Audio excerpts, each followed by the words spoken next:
Super Talk 99.7 WTN. Good morning. My name is Chris Hand. Let's start things right off. Southern border. Unbelievable what's happening down there. Some people are saying the South is rising again. I just think America is rising again, and they're tired of what's happening down on the southern border. We've seen the Biden administration overreach and criticize Texas's right to defend itself against an invasion. We've seen them, battle them with lawsuits from the buoys to the razor wire and then some. And the border showdown continues. It continues. I was waiting all last night for Governor Lee to make a strong statement in regards to the southern border. And full disclosure, before he did earlier this morning, I was ready to open up the show and roast him. I was. But Governor Lee has made a strong statement. About an hour ago, posting on Twitter, saying the federal government's failure to secure our nation's southern border is jeopardizing the safety of all Americans. Tennessee has always stood with Texas, and we always will. This, of course, comes after Greg Abbott defends itself and says that Texas has a constitutional right to defend and protect itself as it relates to the ongoing border crisis. Greg Abbott released a statement, and in his statement, he says President Biden has violated his oath to faithfully execute immigration laws enacted by Congress. Instead of prosecuting immigrants for the federal crime of illegal entry, President Biden has sent his lawyers into federal courts to sue Texas for taking action to secure the border. Fact check that. True. Numerous occasions. Greg Abbott goes on, President Biden has instructed his agencies to ignore federal statutes that mandate the detention of illegal immigrants.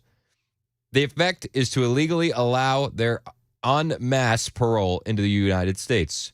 By wasting taxpayer dollars to tear open Texas's border security infrastructure, President Biden has enticed illegal immigrants away from the 28 legal entry points along the state's southern border, bridges where nobody drowns, and into the dangerous waters of the Rio Grande. He's absolutely right. Abbott, in his analysis of all this, of the intent of the framers of the Constitution, highlighted the fact that James Madison, Alexander Hamilton, and other visionaries who wrote the Constitution foresaw that states should not be left to the mercy of a lawless president who does nothing to stop external threats like cartels smuggling millions of illegal immigrants across the border. That is why the framers included both Article 4, Section 4, which promises that the federal government shall protect each state against invasion, and Article 1, Section 10, Clause 3, which acknowledges that the state's sovereign interest in protecting their borders, Arizona v. United States, 567, U.S. 387, 419, 2012, Scalia. In the statement, the governor lays out his rationale for declaring an invasion under Article 1, Section 10, Clause 3. Invoking Texas's constitutional authority to defend and protect itself. Abbott, he says that the authority is the supreme law of the land and supersedes any federal statutes to the contrary.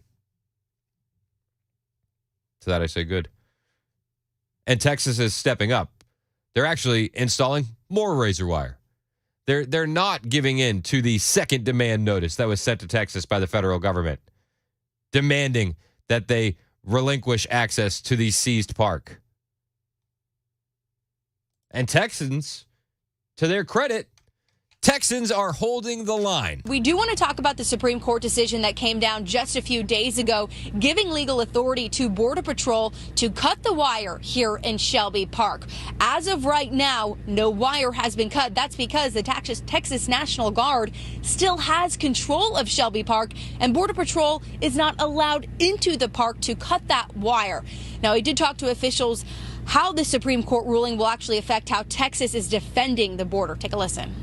We still are going to restrict the access here at Shelby Park. We're still going to add additional infrastructure along the river. That's what National Guard is doing right now. Currently, they're adding additional barriers to that concertina wire, making those areas more reinforced so that we can prevent and discourage any illegal border crossings. Yeah, and they are actually discouraging it. And this is why the federal government wants it removed, because, spoiler alert, it's working. It's working. Illegal immigrants were unable to cross into Eagle Pass after Texas reinstalled the border wire. The razor wire that was installed along the banks of the Rio Grande and Eagle Pass is working. And it's been proven. Now, there's a reporter down there, Jorge, what's his name? Jorge Ventura. He's with Ventura Media. And he's with News Nation. And according to Jorge Ventura, many migrants have been, see, there I go. Many illegal aliens have been spotted just on the other side of the razor wire, some of whom have been waiting there for 3 days with hopes of entering the United States via the park. The razor wire is working. That's why they want to remove it, because the Biden administration wants to facilitate this invasion. So last night, as we're seeing all these governors stand up to the federal government, make statements that they're standing with Texas, I got a little frustrated on Twitter. I'm not going to lie. I started tweeting towards Governor Lee, where's your statement? Well, he issued one this morning.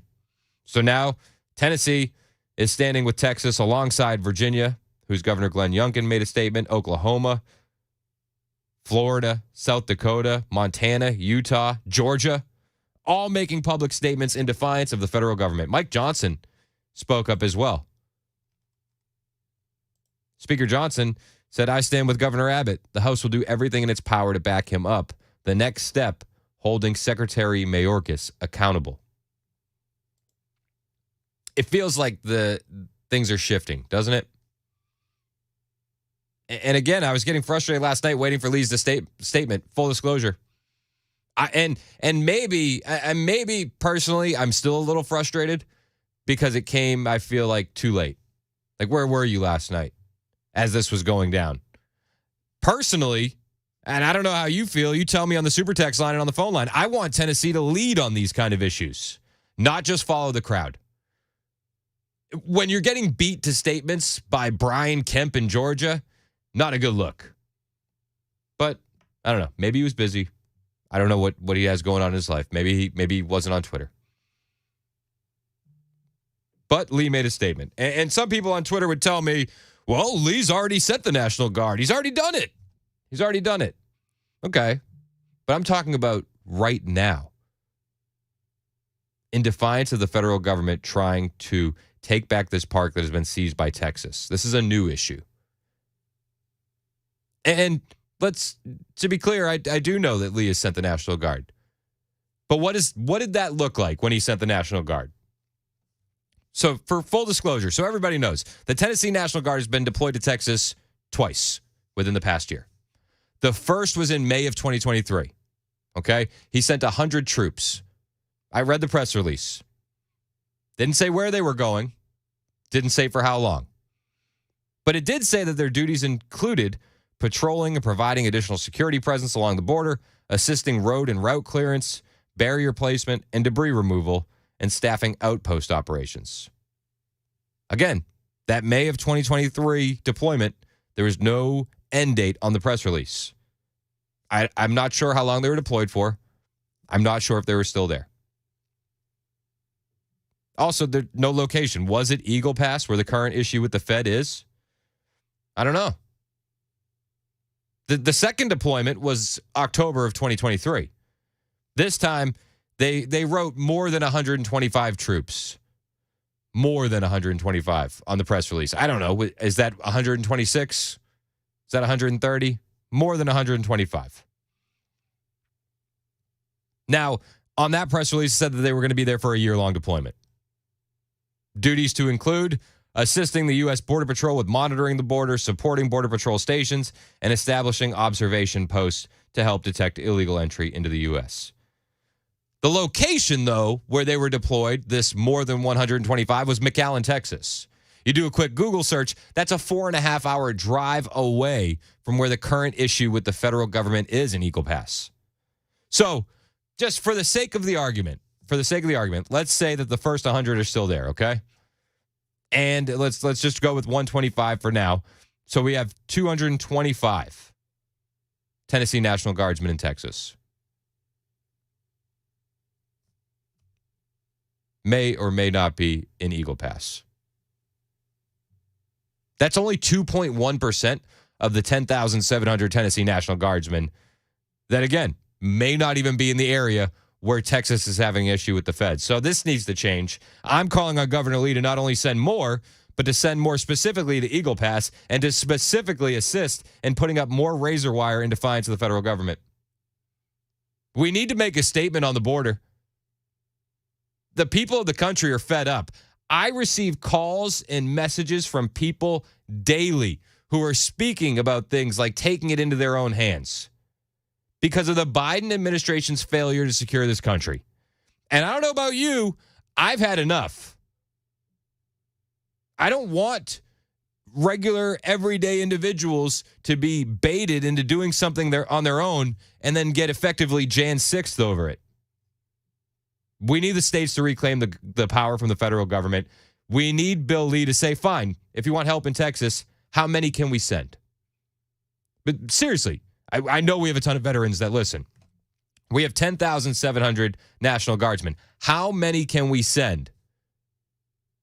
Can we send 5% to Eagle Pass? 10%? 25%?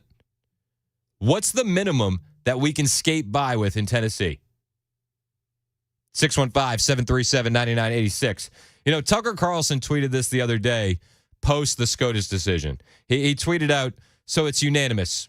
Everyone in power, from the White House to the hedge fund managers to the Supreme Court of the United States, has decided to destroy the country by allowing it to be invaded. That leaves the population to defend itself. Where are the men of Texas? Why aren't they protecting their state and the nation? And while I understand where he's coming from, I pray it doesn't come to this. I pray that we still have actual men in office that are more than willing to do the right thing and stand up to this corrupt federal government. We hear about the devastation that's going on because of the southern border every single day. We feel it. I've felt it. I've had too many friends and people that I've grown up with die from fentanyl overdoses. Good friends. And you know, while they made certain choices that led them down that path, I wonder if things could have been different if this issue had been taken care of years ago. I miss those guys. So I'm fed up. I wish that the federal government cared more about the citizens of this country than the dollars in their pockets. And I want change. I'm now demanding change. And I understand it needs to happen the right way. I understand that we can't just go out there and act. We need things to happen a certain way. But I think that a good start would be state National Guards banding with Texas and forming a wall and forcing the government to back down. If there's anything we can be sure of, is that this federal government, the Biden administration, paper tiger. And I know the men and women of the armed services don't agree with this. The citizens of the country don't agree with this. And it's time to force that change we want to see. So state by state, governors have been saying no more. Governor Lee made the statement today. It's a winning move to stand up for this country. Democrats in Congress are calling for something completely different. We'll talk about it next. Hang out with us. It's 9:21 on Super Talk 99.7 WTN.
Well, the country's economy grew unexpectedly at the end of last year, but experts say there are some warning signs out there about how that happened, and we'll tell you about it at 9:30 on Super Talk 99.7 WTN. Thank you, Ken Weaver. It is Super Talk 99.7 WTN. So as we see these red state governors stepping up, we also see the blue losers making their statements as well. Joaquin Castro out of Texas tweeted yesterday, Governor Greg Abbott is using the Texas National Guard to obstruct and create chaos at the border. If Abbott is defying yesterday's Supreme Court ruling, POTUS needs to establish sole federal control of the Texas National Guard now. Rep. Kazar, also out of Texas, said, I agree with Joaquin Castro. If Abbott is defying the Supreme Court ruling, POTUS needs to establish sole federal control of the Texas National Guard. So the Democrats want Joe Biden to take over the federal. Oh my gosh, I can't talk. I'm upset. The Democrats want Joe Biden to take over Texas's National Guard. That's what they want. Also, the Supreme Court didn't rule that the federal government could cut razor wire. They just stopped a hold on it. But the point remains. We have no option to stand with Texas. No option but to stand with Texas. And no matter what happens from there, I personally think that Biden and his administration lose. If we stand with Texas and we send actual National Guardsmen down there to do the job, Biden can only lose. Here are the options. It's a lose-lose situation for Biden. If he interferes, he's promoting an unsecure border. If Biden doesn't interfere, he's seen as a weakling, right? Totally weak. Like they either bend the knee and stand down, the federal government, or they have to send troops to fight and physically remove the wire. And if they do that, if they do the latter, they're going to lose all credibility with America. The mask is off on who the real dictators are if they go down and attempt to show force. And I also want to point out, if they go down and attempt to show force, the feds will lose. I'm old enough to remember that they backed down from Clive and Bundy, you know? Remember the Bundy Ranch? But one thing, my friends, is certain. Joe Biden is going to drag the federal government into a complete disaster. You may argue we're already here, but he's not only going to screw something up extremely badly, but he's also going to do a PR nightmare job of trying to clean it up. And the Democrat Party is going to suffer from those moves. Steve in Clarksville has a comment on the border. You're next on Super Talk. What's up, Steve? Hey, good morning. How you doing? Good. How are you, sir? I'm doing great. But I think the situation has the potentiality to really explode. You know, what you're seeing right now is globalization. You're seeing the nationalists against the globalists. Yep. And it's coming down. The face of the mass is taking off. We've seen that they want us busted. They want us overrun. They want our economy down. This has all been planned. Everybody thought I was a conspirator about 10 years ago, but now you see it in our faces. Yeah. And like I said, I'm retired, but my parents came from Mexico, but I'm an American first. And I used to tell my cousins, hey, look, if we go to war with you, nothing personal, just business. Yeah. And then we got a cup of coffee and eat some sweetbread. But, you know, this is a dangerous situation here. Yeah. We're going to see who the true patriots are and who the globalists. Yep. We got a bunch of globalist communists up in our Congress. Excuse me, and I'm gonna call them demons because that's who's backing them. Yeah. And I just pray for this nation. We are in real hot water. If World War III begins and we having these problems, it's a bad situation. Hey, I'm with you, Steve. It's absolutely a bad situation. Thank you for the call. And it's like, you know, for since Biden got in office, it feels like we've either been worried about Civil War or World War III. It's like 2024 is here. Why not both? How about both? It's 9:30 on Super Talk 99.7 WTN.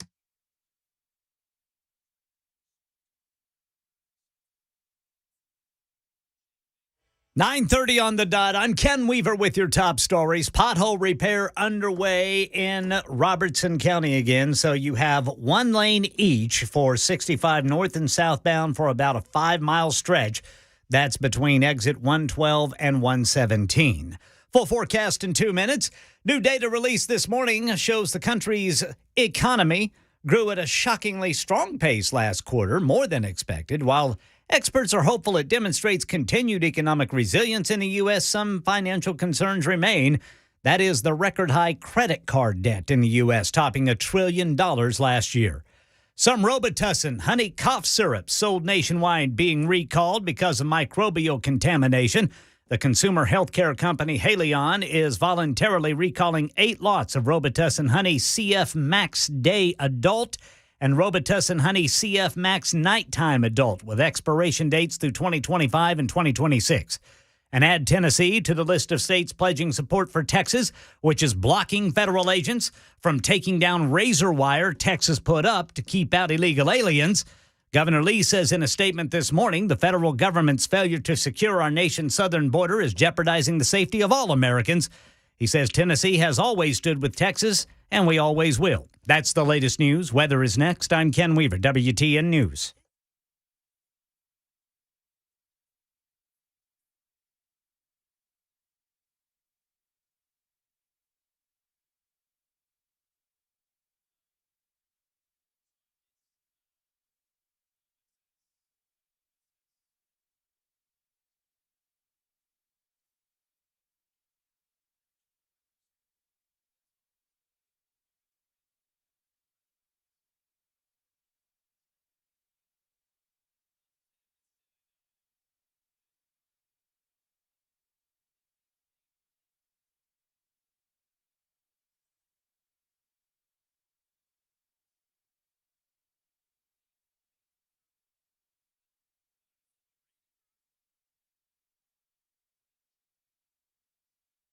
Hey, it's Chris Hand for my friends at USS United Structural Systems. Listen, the rain does create some opportunity, especially if you haven't been down in your crawl space in a while. You need to check out your crawl space, make sure it's in good shape. And with the rain, it's the perfect time to see if you have any standing water in your crawl space, any moisture, wet basement walls, cracks in your basement floors. If you do, that's your house trying to tell you something, and you should give the guys at USS a call to check it out. They are specialists in basement and crawl space waterproofing. They can help you with so much in your crawl space, full encapsulation. What they do is amazing, and depending on your house, they'll make a custom solution for you. They've been doing it in Middle Tennessee since 1994, and they aren't going anywhere. When you work with a new guy in town, there's no guarantee that they'll still be around if you ever have a warranty issue, but you don't have to worry about that with USS, and they have 25,000 satisfied customers that will back them up. You never pay for the work until the job is done, and they will come out and see you today. Call USS at 615-488-7855, 615-488-7855, or online at USSTN.com.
Why can't this an unsustainable border, what they're calling a crisis?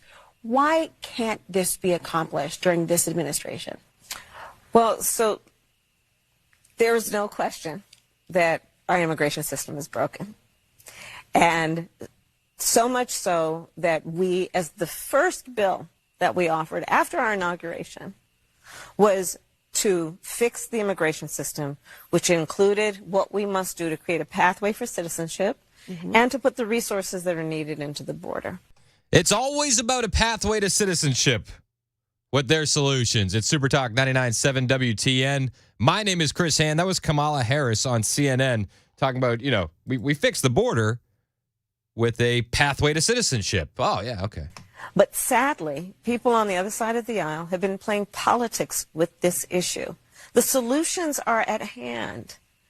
And, gone are the days, sadly, where a President Bush or John McCain understood that we should have a bipartisan approach to fixing this problem, which is a long-standing problem. But what are those solutions? The solution includes putting resources at the border to do what we can to process people effectively and putting in place laws that actually allow for a meaningful pathway to citizenship. That's it. That's what they want. They want money to process these illegal aliens. They want to push a pathway to citizenship. They don't want to secure the border. They want to allow these people in. I was listening to Dan on Nashville's Morning News. He was talking to Senator Haggerty.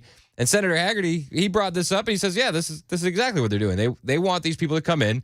People are leaving blue states in droves, and they're replacing them with illegal aliens.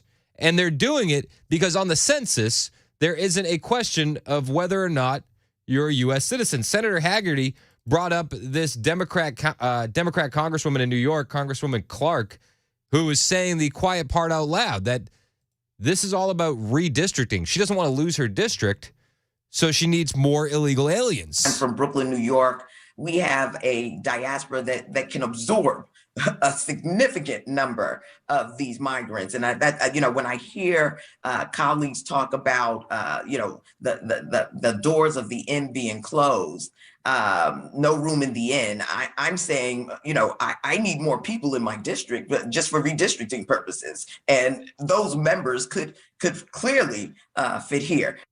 Oh, they could fit here. They could fit here, she says, because that's what it's all about. And then you're wondering, and people are shocked that American citizens are losing faith in the U.S. government and want to take action on their own. Personally, I want our elected officials to take action first. I don't want this to turn into a civil war. I fear how close we're getting to that. And I honestly believe if we do take action, if our state governors that are standing up send overwhelming deployment from the National Guard, like if Virginia, Florida, South Dakota, Montana, Oklahoma, all the states, if they send overwhelming numbers of National Guard, this will end quickly and peacefully and will show the federal government that enough is enough. And because all these tyrants recognize is strength. Some American citizens are taking things into their own hand, and albeit in a peaceful way. There's trucker convoys coming. Have you heard about the trucker convoys? I'm excited. I'm excited for the trucker convoys. So what's happening is there's going to be a trucker convoy from January 29th through February 3rd. TakeOurBorderBack.com. They're organizing a trucker convoy, and they're sending them via peaceful protest to Eagle Pass, Texas, Yuma, Arizona, and San Yashiro, California. This is one way that American citizens can peacefully protest this. Plus, the trucker convoys work. We saw them in action in California. But at TakeOurBorderBack.com, they're giving out maps and routes, hotel information, talking all about the trucker convoy that they're organizing. It's a 3-state rally. They're calling all active and retired law enforcement and military, veterans, mama bears, elected officials, business owners, ranchers, truckers, bikers, media, and law-abiding, freedom-loving Americans to join them for this peaceful protest and assemble in honor of the constitutional rights that we have, and to call on the government to take action to secure the southern border. They're asking for everyone in America to roll with them. Eagle Pass, Texas, where this current conflict is happening. Yuma, Arizona. San Ysidro, California. They're calling on everyone. I hope that this materializes into something big. It seems like it's gaining some steam online. Hopefully. Fingers crossed. Hey, BJ wants to talk about the border. You're next on Super Talk 99.7 WTN. What's up, BJ? Hey, Chris, love your show. Thanks, man. I'm from Humphreys County, Tennessee, and I'm the founder and administrator of Humphreys County Stands United. We're the largest Second Amendment county group in the nation, and we are 100% against illegal immigration. I contacted Mark Green's office and met with them twice, trying to have the Mexican drug cartels classified as a terrorist organization. As they should be. We're tired of the fentanyl deaths. We're tired of the murders. We're tired of the human trafficking.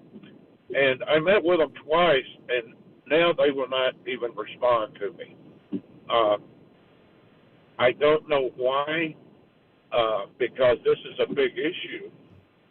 No one seems to want to declare the Mexican drug cartel a terrorist organization, and if we could do that, that may help with securing our border. But nobody wants to do this. Nobody even brings it up. But Congressman Mark Green has turned a blind eye to the people of Tennessee on this. For crying out loud, he's the head of the Homeland Security Committee, and he won't even respond to his constituents on this. Yeah. That's all. No, I hear you, man. And if I ever talk to Mark Green, I'll bring it up to him. I appreciate it. You know, it seems like the administration is really only concerned with taking people off of the terrorist list, like they did with the Houthis in Yemen. They don't put anybody on the terrorist list, right? Also, I think it's important to point out you're not entitled. You're not entitled to come to America illegally. There are other countries, you know, and it's not cruel to say that. It's not. Sorry. Meanwhile, the crisis gets worse. The New York Post has an article that dozens of migrant families, they say migrants, I say illegal alien, potato, right? Dozens of illegal alien families are now camped out at Boston's Logan Airport. Oh, that's weird. I'm sorry. I thought this was we're in the middle of winter. There should be about 100,000 open beds in Martha's Vineyard. Maybe we should send them there. You know, the Massachusetts governor previously, over the summer, asked residents to take illegal aliens into their homes. Clearly, nobody took her up on that offer because they're now sleeping at Boston's Logan Airport. Isn't that a shocker? All these liberal states that vote for these policies, they wouldn't take these illegal aliens into their home, and now they're sleeping at the airport? So surprised. So surprised. You know, it's not just residents in New York that are fed up, or Massachusetts.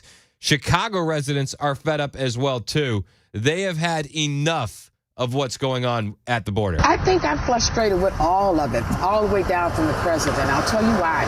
Because the president could have stopped it. This should not be on the backs of the people here and draining our resources. No, and it is. It's draining the resources of the country.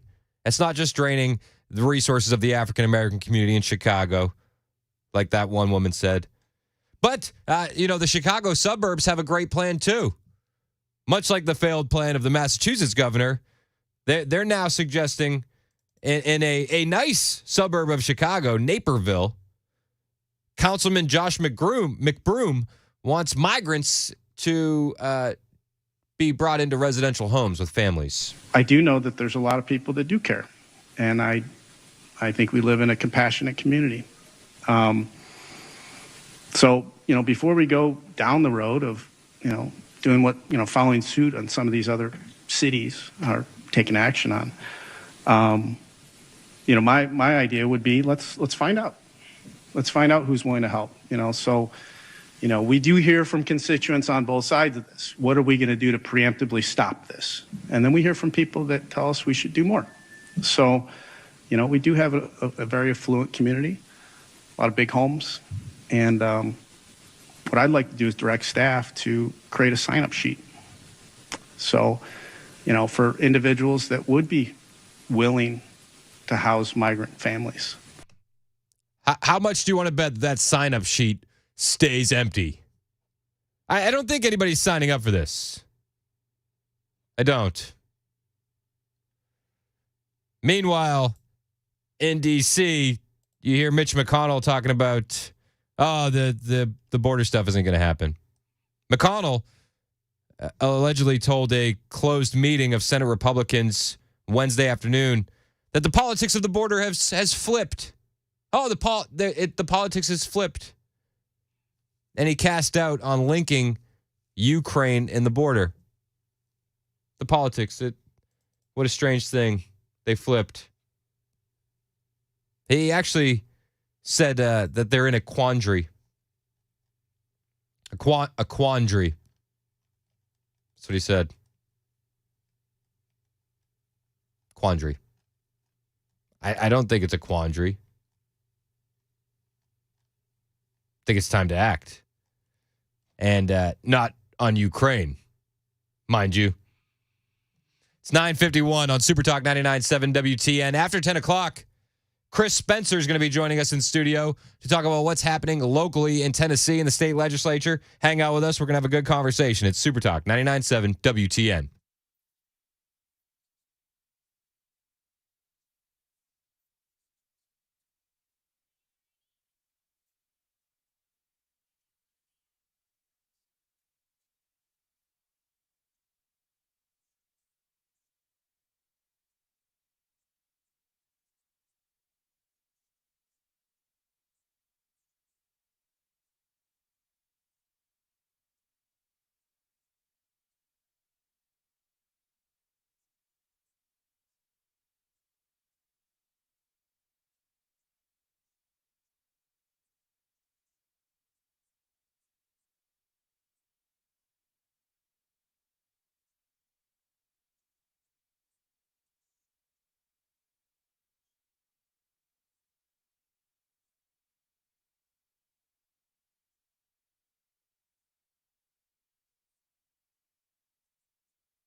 Well, Tennessee among states whose governors are supporting Texas in the southern border security dispute with the federal government.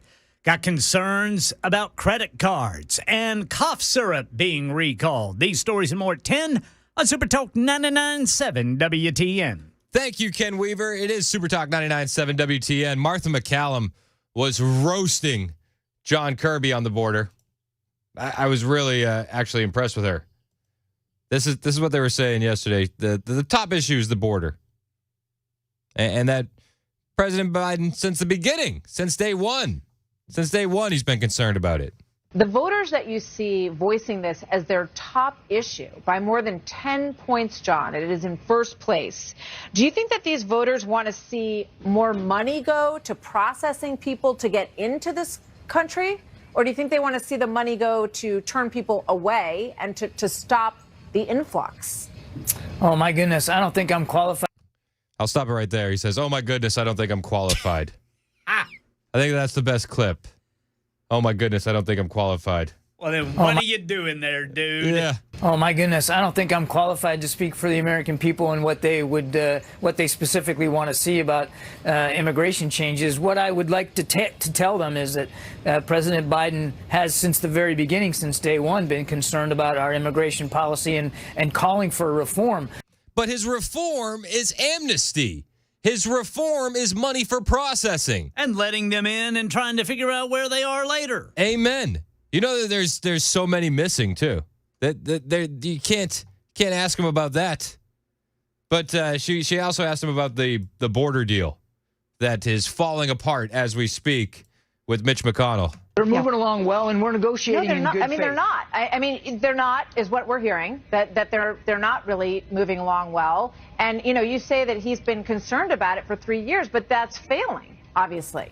Because when you have record numbers of people coming in, that means the policy's failing. So why not change gears and try to do something that works? I think it's important to put this in context, too, Martha. You're seeing, as you rightly said, record numbers of people, and it's not just the United States that are facing that pressure. Lots of countries in the hemisphere, including Mexico, is facing a lot of pressure at their own southern border. See, this is what the globalists do. Well, it's not just America. It's like, yo, we didn't put you in charge to worry about Mexico. We put you in charge to worry about America. Martha McCallum, though, to her credit, just continues to dunk on him. This was the absolute highlight. She says to John Kirby, do we have a southern border? Do we have a southern border? Yes, ma'am. Of course we do. Then how come people can flow across it every single day? Hundreds and thousands of people over the course, 300,000 people in December. We're working very hard to try to fix that, Martha. That's why we need congressional action. That's why the president asked for additional funding, more than $6 billion in the supplemental to try to get border security enhanced. I mean, I think you and I are obviously not going to see the policy solutions the same way, and I respect that. Well, I'm just looking for results. I'm saying if you're concerned about the number of people crossing, you're not getting results. So at some point you have to say, we got to do something different. Now, the idea that we haven't looked at this and tried to work on this and trying to work in concert with Congress is just not true. We are. This is a complicated issue, and it's going to require a real team approach, not just from the executive branch, but from the legislative branch as well.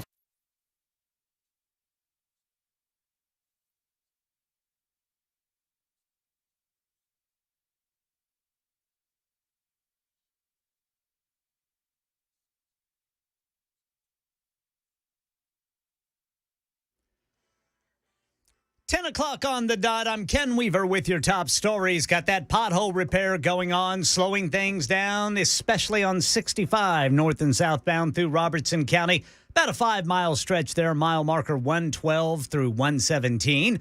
Full forecast in 2 minutes. Tennessee now among states whose governors are expressing support for Texas in the border security dispute with the federal government. Texas continues to block federal agents from taking down razor wire placed along the Rio Grande to keep out illegal immigrants. This morning, Governor Bill Lee issued a statement saying the federal government's failure to secure our nation's southern border is jeopardizing the safety of all Americans, and Tennessee has and always will stand with Texas.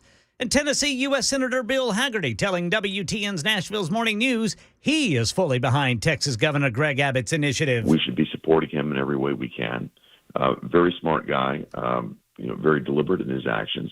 And I'm supportive of everything he's trying to do at the border. Senator Hagerty says Governor Abbott was his classmate at law school at Vanderbilt and has great ties to Tennessee.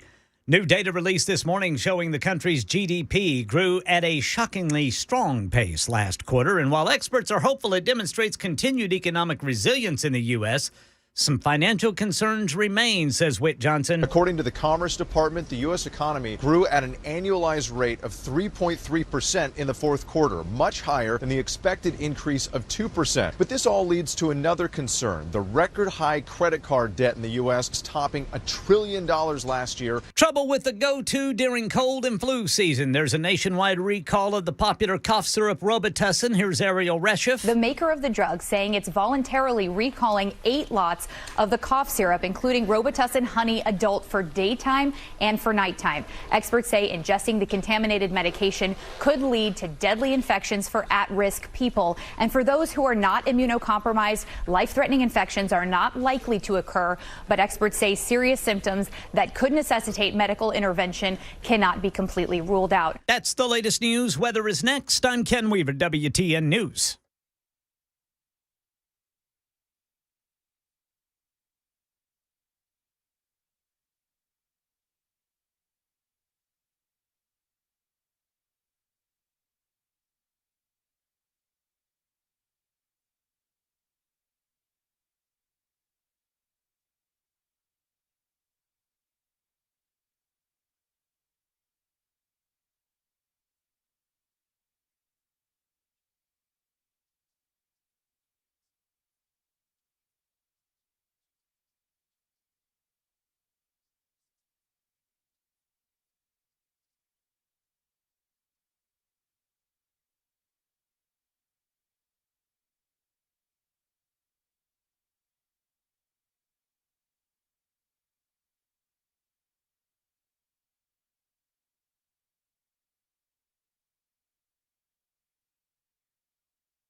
Hey, just because it's been warming up lately doesn't mean that you don't need to get your heater repaired. I mean, you might be thanking the Lord that it's gotten a little bit warmer and it's not as cold as it's been, but you still shouldn't wait to get your system serviced the best way, the Busy Bee way with Busy Bee Plumbing, Heating, and Cooling. Hey, it's Chris Hand for Busy Bee. You don't want to wait for your heater to have a problem pop up this time of year, even though it's getting a little warmer. You want to make sure your unit is in tip-top shape. Now, whether you need that annual maintenance, whether you need repair or replacement, plumbing, heating, or air system, you got to call who I trust, Busy Bee Plumbing, Heating, and Cooling. And you're not going to find a better value on replacement systems. They offer up to 12 months, no payment, no interest with approved credit, and it pays in so many ways to sign up for that annual maintenance on your plumbing, heating, and cooling air systems from Busy Bee.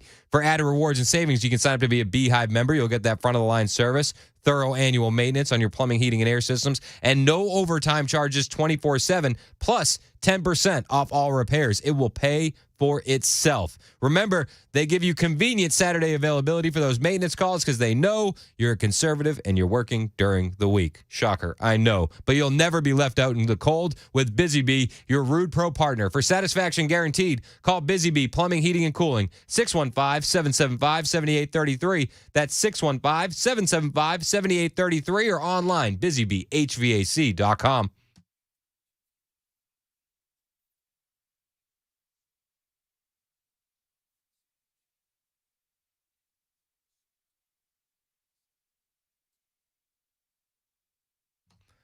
Super Talk 99.7 WTN. My name is Chris Hand, joined in studio by Chris Spencer, who is running for state senate in Sumner and Trousdale County. What's up, Chris? What's up, Chris? Welcome back. Well, thank you for having me. It's at least it's warm. I know it is. It's getting a little bit about warmer. 60, but raining. But Yeah. at least it's 60. Hey, I'll take a warm rain over what we had last week. 100%. Yeah, and a lot of news has been going down since we last saw you. Oh man, and a lot of news in nationally and locally. And President Trump won his second primary in New Hampshire, and congratulations to him.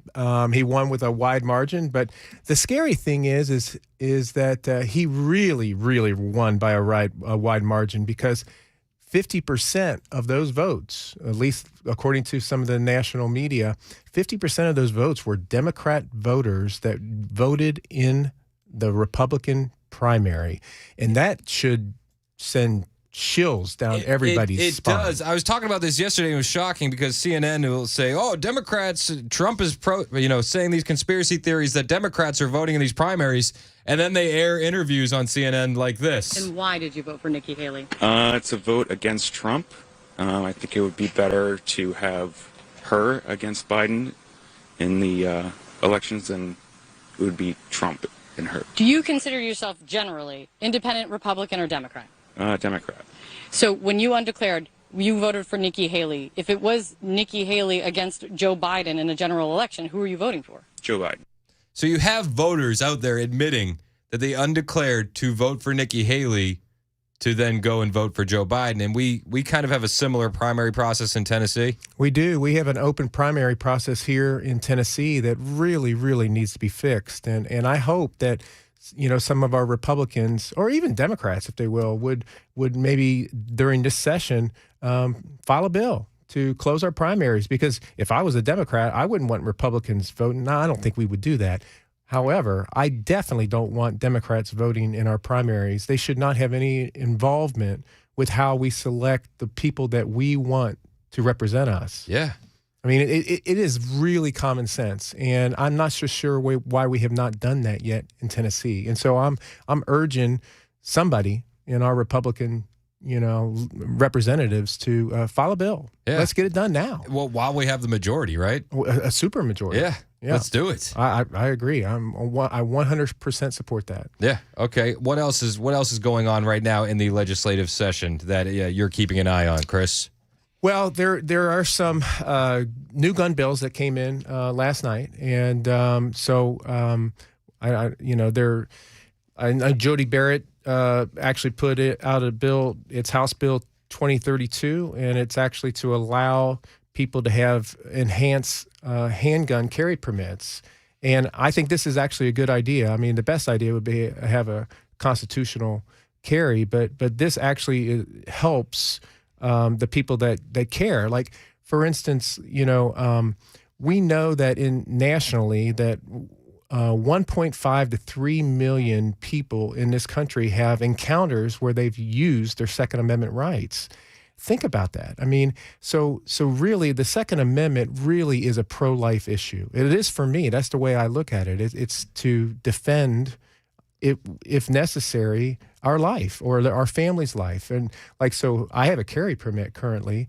So I'm not just carrying that for me and my family. I'm carrying it for everybody that is around me. And there are some places that we're not allowed to do that. And this bill is going to allow a person with an enhanced handgun carry permit to carry a handgun into a business that has one of those signs up that prohibits or restricts weapons. I think that. I think that, we'll need to get more specifics on it, but I'm assuming that because it talks about enhanced handgun carry permit, that would be allowed to do that. So, yes, and I support that. I do too. I would like to go full constitutional carry. Yes. in these places as well. Yep. All right, what else we got that you're keeping an eye on down here?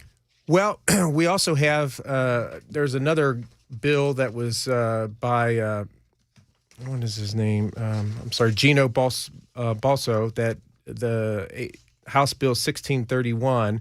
And it basically allows handgun policies for private schools and public schools. And so that has passed the subcommittee, and it is moving on.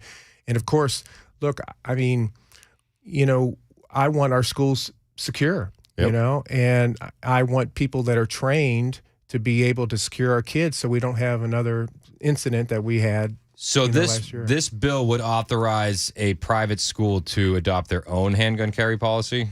No, I think that this bill would actually, private or public, I believe, that you would be able to have a special permit to be able to carry into a school.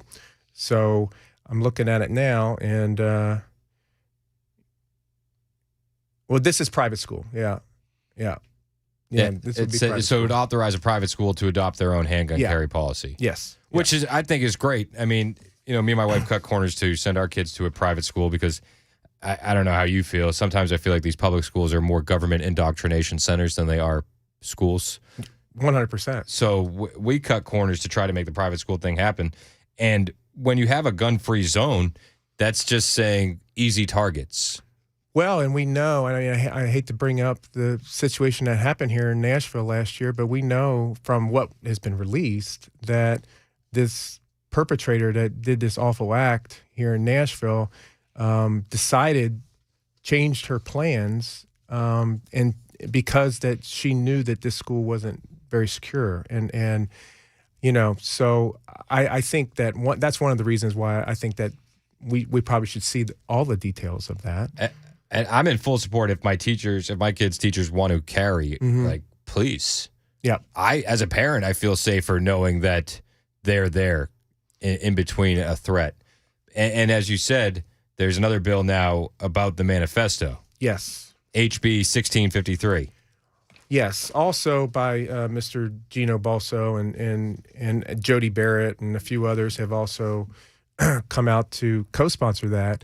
And basically, I mean, you have to ask the question. I know it's a very touchy issue here, but we basically had a special session to introduce red flag laws because of this incident, but we don't know what the details are. And shouldn't we know the details are so that we can make sure that this does not happen again in Tennessee? And joining us now on the line is Jody Barrett, who introduced HB 1653. Hey, Mr. Barrett, how are you? Good morning, gentlemen. How are you all doing? I'm good. Tell us about this HB 1653. 1653, are you talking about the preemption bill, red flag preemption? This is about the manifesto as introduced. A written request by a member of the General Assembly requires all state and local law enforcement agencies to release to the member making the request of a copy. Yes, that's Representative Bolso's bill that I've signed on as co-sponsor. Again, I've been surprised in my interactions with several family members related to the Covenant shooting that have been in, that just assumed that all members of the General Assembly have been able to review the manifesto and the materials retained by that investigation. And I think they've been surprised to find out that that's not the case, that we've not had access to that. And, it's very difficult for us to be asked to weigh in on new laws or changes in existing law when we don't know all of the facts surrounding that particular circumstance. It's hard to address a situation when you don't know exactly what happened. So I think this bill is needed and necessary for us to be able to get the information that we need as a body in order to truly deliberate on exactly what it is that's going on. Were you frustrated when the manifesto leaked that you didn't have access to that beforehand? Obviously, I was caught off guard to see some of that information out, and so much speculation had been going around. And really and truly, we need that information to be released just so that we can put a lot of the false information to rest, so that we can all know exactly what's in it, what was said, what was planned, all of that. So yeah, it was a bit. I was caught a bit off guard, and I don't think anybody up here really knew that was coming down the pipe. So, but I don't think that we were really surprised to see what it was that was released. No, I wasn't surprised. Were you surprised, Chris? I was not surprised. So we're in studio with Chris Spencer, who is running for state senate in Trousdale and Sumner counties, joined on the phone by Representative Jody Barrett. And Jody, you introduced HB 2032, which, explain it to me. It's allowing a person with an enhanced handgun carry permit to carry their handgun into a business that prohibits weapons. Am I catching the drift? That's right. And look, we have this issue in American culture where under the Constitution, where we all have individual rights. The property owner has rights. The individual has rights under the Constitution, under the Second Amendment. And we have to find some way to marry the two where neither party is getting infringed. And a private owner of a business can still post their business. They can still put the signs up saying that guns are not allowed. But the problem that I have is that the way the law is currently written is someone who has an enhanced carry permit, which we've even passed somewhat of a constitutional carry act. It's not true constitutional carry, but it's permitless carry. So we have laws in Tennessee that say that you can walk around in public. The Supreme Court has ruled in the Bruin decision that you have the right to self-defense. But other individuals are exerting their rights and claiming that they have superior rights to yours to protect yourself. And my bill would simply remove the criminal provision of that law. So a business owner can still post. They can still say that they are a gun-free business, that they don't want you to carry. But the minute that you walk across that threshold today, you can be charged with a misdemeanor and arrested. With my bill, if it passes, it would remove that automatic trigger of you being of a law-abiding citizen becoming a criminal, and give the business owner the ability that, hey, if you notice that someone's carrying in or they open carry, you can ask them to leave still because your business is posted. And if they refuse to leave, at that point they're committing criminal trespass. So they still have legal ramifications for not obeying the wishes of the owner. It's just not creating a situation where they are a criminal as soon as they walk into the building. The flip side of that is with the rash of car burglaries and guns being stolen out of cars, there's no safer place to keep your gun than on your body and on your person. And law-abiding citizens walk up to a business that has a sign posted, and they're generally going to obey the law and turn around and walk back and put that gun in their car, which is just, leaving it vulnerable for other criminals to come and steal it and cause other types of mayhem. And so my bill is designed to protect law-abiding citizens and give them the ability to do what the Constitution grants them the right to do and protects their right to do, and that is to protect themselves and defend themselves. So I think the one thing that I'm hanging up on is it says it allows a person with an enhanced handgun carry permit. What is the difference between an enhanced handgun carry permit and an average handgun carry permit? Well, there's two different codes, and again, this is you're kind of hitting a chord here with me, in that part of the problem with the law in Tennessee regarding gun permits and gun laws in general is it's very confusing, because over time we've done all of this incrementalization and we slowly try to move the needle. And what it's caused is there's paralysis by analysis, where a regular citizen just doesn't know where they can and can't go. They don't know what is like you're saying, what is the difference between a regular permit, handgun carry permit, and an enhanced carry permit. And so under TCA, I think it's 3917-1351 creates the provision for an enhanced carry permit that you can get. Again, I don't know that it does a whole lot for enhancing the rights of that individual. And so I think that by creating it, we need to also change the laws to give those folks that invoke that right, go and get their enhanced carry permit, to have a little bit of an advantage of different places that they can go, or at least a protection under the law that they're not going to be criminalized just by walking around and exercising their rights. I guess I'm just kind of curious, because you can carry permitless. I have a handgun carry permit, but neither of those count as enhanced handgun carry. That's right. And under the enhanced carry permit, so there's some additional training and documentation that you provide to the state whenever you get that permit. That's all there is to it.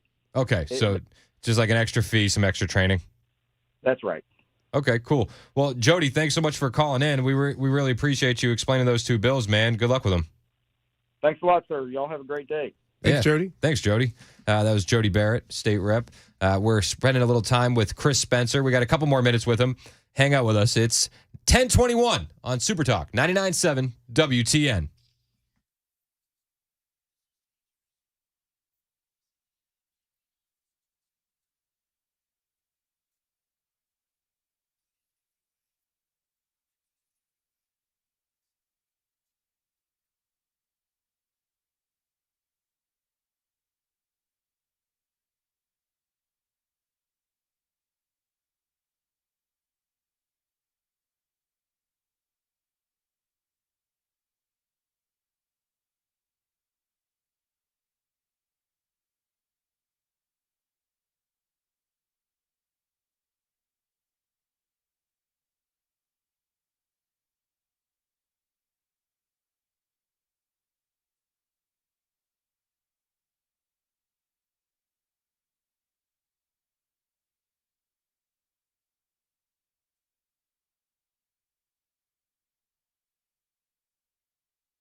All right, traffic problems to go over with you. We've got on the South Loop downtown a stalled vehicle. It is blocking the left lane of the off-ramp from I-40 eastbound to westbound I-24 to go downtown. Then you got pothole repair, and that has 65 both north and southbound down to one lane each.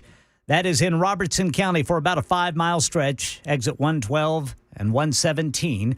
Tennessee Governor Bill Lee says the volunteer state supports efforts by Texas Governor Greg Abbott in the southern border security dispute with the Biden administration. We'll tell you about that and more coming up at 10:30 on Super Talk 99.7 WTN. Thank you, Ken Weaver. It is Super Talk 99.7 WTN. My name is Chris Hand, joined in studio by Chris Spencer, who's running for state senate, Sumner County, Trousdale County. Good guy, friend of mine. And we were just talking with Jody Barrett about this gun legislation that's being pushed through that would allow a person with an enhanced handgun carry permit to carry a handgun into a business that prohibits or restricts weapons and removes penalties for violations of certain firearms provisions. Rob in Columbia has a question on that legislation. What's up, Rob? You're next on Super Talk.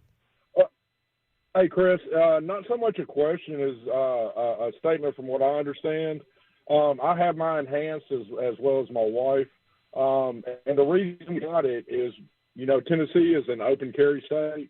Yep. But a lot of the states that surround Arkansas, Tennessee, places like that, I don't know what their gun laws are, but my enhanced, because I think there's 13 states that recognize your Tennessee permit, it allows me, because I travel for my job, it allows me to carry in these other states that I go to as long as it's recognized Tennessee law. Oh, cool. I appreciate that kind of, what am I going to say? I'm losing. I had a good word that I was going to say, and then I lost it, Rob. I'm sorry. I appreciate the call, man. Thank you. Insight. Nice. It was insight. We're hanging out with Chris Spencer, who's running for state senate in Sumner County and Trousdale County. One of the things you wanted to talk about was illegal immigration. Chris, what are your takes on it and where we're at currently? Well, it's the number one problem that we have in this country. I mean, it's the reason why in 2014, actually, that I wanted to support Donald Trump. I went from just pro-life and pro-Second Amendment to about our border. It's the number one issue for Tennesseans. And we know this because, especially Republicans, because we've seen polling where 85% say that this is a number one issue. Now, the funny thing is I saw a Vanderbilt poll, too. And I looked at the polling, and it did not mention illegal immigration at all as a problem here in Tennessee. But then I looked at it; it wasn't one of the questions, right? Really? Yes. It wasn't. Interesting. And that's why you have to be careful with polling. But yes, it's a huge problem. Look, we are all border states.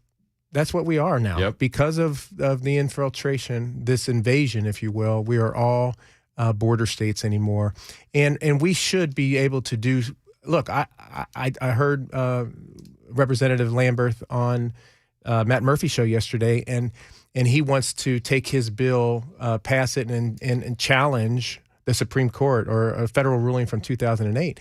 And I'm at the same mindset. I mentioned this last week on And on this what show. bill is that? That was that's the death penalty for child rapists. Yeah, Yep. for child rapists, and I agree with that.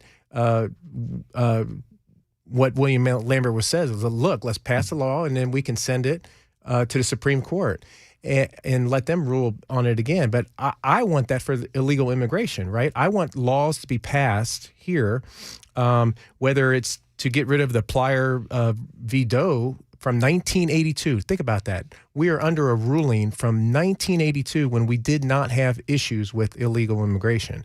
And that law basically says that we are forced to pay for the education of illegal aliens. Why are we not passing a law and sending that up to be challenged as well? So I would like to be aggressive on this issue because we're wasting $1 billion a year, $600 million from our educational fund on illegal immigration. Well, and the Tennessee Conservative ran a story that said 85% of conservatives disapprove of Tennessee GOP leadership on illegal immigration. Yes. So, and it's that lack of action is what you're talking about. I think so. Yeah. I mean, I haven't seen a bill drafted yet for this session. I have not seen that. So maybe we'll have that. And I listened to our new Attorney General, Scrimetti, on this issue. And he is definitely a nice man, very intelligent man. But I'm not so sure he's proactive in this. We need a bad dude to take this on, like Texas is taking this on. Yes. We need our own Ken Paxton. We need a bad dude that's going to represent us in court on this issue, because this issue is affecting us all. I mean, it affects crime. It affects our schools. It affects our budget. We need to try to work on legislation to fix this issue because it's important to almost all Tennesseans. Amen. We're hanging out with Chris Spencer, who is running for Tennessee State Senate in Sumner and Trousdale counties. We'll be back with more after Ken Weaver's headlines on Super Talk 99.7. I pointed. That was my fault. 10:30 on the dot. I'm Ken Weaver with your top stories. Full forecast in 2 minutes. And Tennessee Governor Bill Lee says the volunteer state supports efforts by Texas Governor Greg Abbott in the southern border security dispute with the Biden administration. The U.S. Supreme Court has ruled federal agents have authority to remove razor wire, which Texas erected to keep out illegal aliens, but Texas is not allowing those agents to get to the razor wire. And one of the worrisome signs from today's stronger than expected economic growth reports is that Americans continue running up credit card debt. Experts say it's unsustainable. On that note, the weekly jobs report is out and shows layoffs in the media and tech sectors. eBay cutting 1,000 jobs. Google letting go hundreds who work in its voice assistance teams. TikTok, Amazon Prime Studios, Sports Illustrated, and the LA Times. Those are just a few of the companies who've announced January layoffs. All of those and more leading to 214,000 more people applying for jobless claims last week, 25,000 more than the previous week. Still, the unemployment rate has stayed below 4% for 23 straight months, the longest streak since the 1960s. That's Sherry Preston reporting, and the latest news. Weather is next. I'm Ken Weaver, WTN News.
Super Talk 99.7 WTN. My name is Chris Hand, joined in studio by Chris Spencer, who is running for state senate in Sumner County and Trousdale County. And a lot of people chiming in on the Super Text line, 615-737-9986. And if you got any questions for Chris, you can chime in as well on the phone lines. Happy to answer those questions. This is one of the things I like about Chris is, he's willing to have the conversation.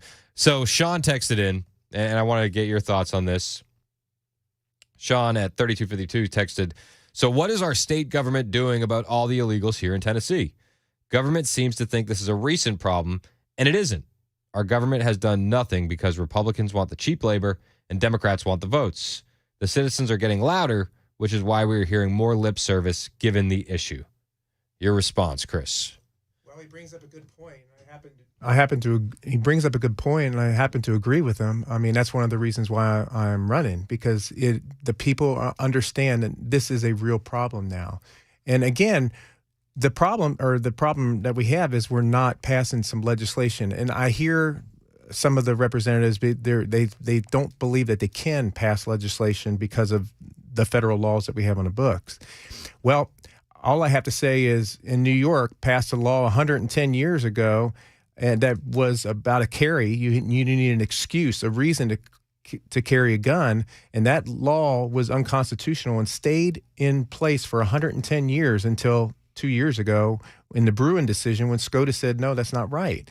So I say let's pass some bills to curb this illegal immigration and see what happens in the courts. So if you're in, let's hypothetical this out. If you're in office and you're at the legislature today, what are you trying to pass? Well, I would definitely try to pass the Plyer versus Doe court case from 1982 and see if we can get rid of that law or get a new ruling on that law. So what was Plyer versus Doe? Well, basically is a federal case that said that illegal immigrants cannot be discriminated from going to school based upon their immigration status.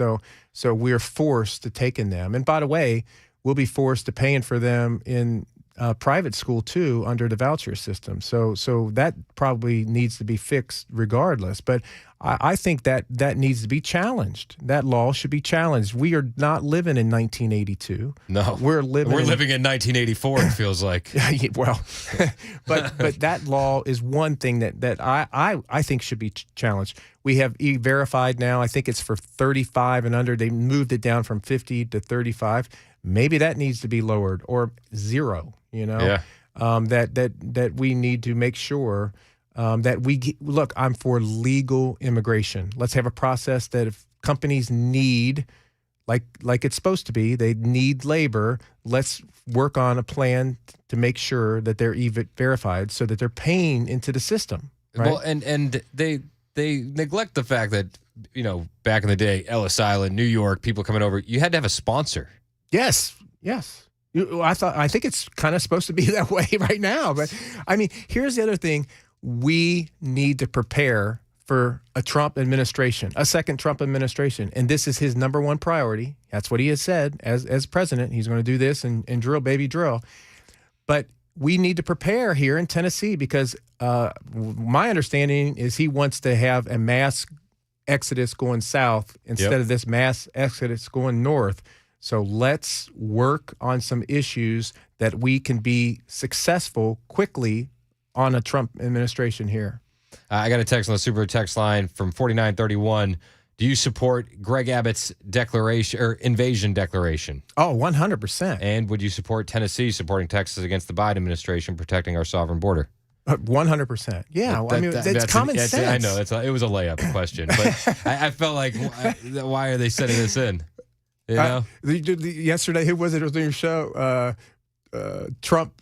He makes buckets. He makes buckets. Trump makes buckets. That was one of the best lines. Yeah, Trump just makes buckets. Trump makes buckets. Yeah. I was thinking about that last night. I was walking the dog. I was like, the analogy is like he's one of those guys like a LeBron. People hate him, but you'd cheer for him if he was on your team. And I feel like Trump is probably that way. Well, I look at it, yes, but look what he has sacrificed and given up to represent us, to have America first. So, I mean, I just respect him in such a way that he has given up so much of his life to serve us, and the fight that he's been in, what his family has gone through is just ridiculous. What he's gone through. Yeah, I got more questions rolling in on illegal immigration for you. 7007 texted in, said Phil Valentine, rest in peace, had the statement to demagnetize Tennessee. So what is bringing the illegals here that is the magnet, and how do we get rid of that? Well, I think one of them is they know they're not going to be sent anywhere, right? They have safe harbor almost anywhere in this country right now, with the exception of maybe Texas. Mm-hmm. We put them in school. They have health services. So I think we just have so much incentive now, and then we just let them freely come here. I mean, and we need to stop that. So how do we demagnetize that on the state level? Well, I think it starts with maybe this 1982 ruling, or lowering the standards down for E-Verified and penalizing companies that hire this. Now, how do we penalize? How do we make those penalties stiffer for companies that are hiring? Because that's one of the big things I always hear. It's Republicans want the cheap labor. Well, I'm not sure, but I think that's something that we need to discuss on how to make that happen. But we also don't want to hurt our businesses either. We just want to have a legal process. But what we can't have is our hospitals overflown and our schools at capacity. And we're losing $1 billion a year in Tennessee. What can we do to $1 billion? Now, I know what Texas has done. It was a great thing. Governor Abbott, he has sent 100 flown 100,000 immigrants over the past year or two to these states that have the sanctuary states. He has sent them to them, and guess what? They are feeling the pressure now. They're putting them in their airports. They're closing down schools to house them, and they caused this. So maybe we need to be a little bit aggressive as Greg Abbott has. Shannon in Fairview has a question for you. Shannon, you're on with Chris Spencer on Super Talk. What's up? Hey, me and my husband, we were small business owners in the construction world. Unfortunately, we had to close our business due to Joe Biden's economy. But before we closed our business, we were having a hard time getting employees in. And we had an immigrant came in, and I hired him and called my payroll, HR. They said, okay, 2 forms of ID. He had a Social Security card, and he had a Tennessee driver's license. Hired him the first week, gave him his paycheck. He never came back. He came back the next day and said, I don't get paid. I don't do taxes. We double dip. And I said, I don't understand double dip. He said, I don't want to pay taxes. I said, look, if you're working in the state of Tennessee like I am, it's the law. You've got to pay taxes. He said, no, we double dip, meaning they get paid when they come across the border. Our government's paying them money, giving them rent, giving them health care, everything. They don't want me to pay them and take out taxes. They wanted me to give them cash. Wow. It's a big problem. I hear you. I hear this all the time that is going on. Is they really are double dipping here. There's no question. They're sending that money home. And then HR tells me you cannot ask but 2 questions, 2 forms of ID. That's all I was allowed to ask. Well, and we just had recently somebody was arrested for selling driver's license to illegal immigrants in our. Not like a Tennessee. It wasn't a Tennessee normal license like I have, because I actually wish our license looked like his license. It was the most beautiful American flag across his license. He came in 2019. He said that it said expired in 2025. Interesting. Very interesting. I wish our legislator, we would do more to protect us, because not only that, I had another company that we did business with construction-wise. And I will tell you this. When we go to job sites, me and my husband were the only Americans on the job site here in local Middle Tennessee. Well, that's where trade Nobody- schools need to get back in, like in Tennessee, across this country. We need to really enforce our trade schools, because you're right. We don't. There's a lot of these Is jobs it that can't be or filled. they're not hiring Americans and they're getting cheaper labor? Well, yeah. So thanks for the call, Shannon. I appreciate it. So how do we penalize these contractors? Because I know after the tornado, we saw that houses were being held down to foundation by duct tape. Mm-hmm. What can we do to protect Tennesseans in that way? Well, I think she addressed the caller just addressed an issue that she believes that contractors are basically hiring these illegal immigrants over Americans because they're much cheaper to hire, and obviously that's a problem, And so we need to fix it. But right now, you can have up to 35 e-verified. That you can have that. If you're less than that, you don't need to be e-verified. The way I understand that law. But how do we prevent a business from going around that and paying somebody under the table cash and holding them accountable for those kind of things? Well, we'll have to penalize them, and maybe we penalize them the cost of what it costs to go to public school, right? I mean, we know the number, right? Yeah. I mean, it's a $7,000 number. If that employee that they've hired has kids, maybe the company has. Maybe that's the way we do it. And then people will say, you know what? It's cheaper for us to hire American workers, than it is to pay for this fee for them to go to school. Yeah, maybe. I mean, it's just frustrating that even knowing we need solutions, it still seems like they're so far out of reach. But just think about all these people. What is it, like 14 million that have crossed this year or whatever? How is that helping their countries? Oh, it's not helping. How is it helping their countries? No. I would rather take the money that we would be saving and send these people back to their homeland and help them help their countries. Work in your countries.